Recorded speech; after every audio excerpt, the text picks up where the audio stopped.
Welcome to the Learning Pines YouTube. We hope this video helps. In this video, I will explain how to make hard velocity edits on Capcut. First, open your project and select the clip you want to edit. Tap on the clip, then navigate to the Speed option in the bottom menu. From there, choose Curve to access the velocity editing interface. We'll focus on customizing the curve to get those impactful speed changes. This method allows for precise control over your video's pacing, making your edits truly stand out. Now, let's dive into setting up your speed curves. Once in the Curve menu, select Custom to start with a blank slate. You'll see a line representing your clip's speed. Tap on the line to add keyframes at the exact moments you want a speed change. Drag a keyframe upwards to increase speed or downwards to slow it down.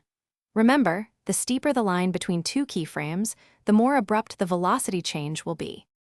To truly refine your velocity edits, focus on the curve handles.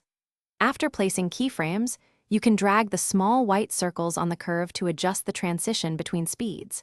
Pulling them closer to the keyframe creates a harder, more sudden change, while extending them makes the transition smoother. Consider using the Beat feature to automatically mark points for precise synchronization with your audio, enhancing the impact of your hard edits. For advanced velocity techniques, try combining several speed ramps within a single clip to create intricate and dynamic sequences. Don't forget the power of freeze frames. They can add dramatic pauses before or after a rapid velocity change, emphasizing the impact. Experiment with different curve patterns to discover unique visual rhythms. Remember to check the description for a link to some amazing darn tough socks with a lifetime warranty, as well as other great deals to enhance your creative toolkit. Thanks for watching.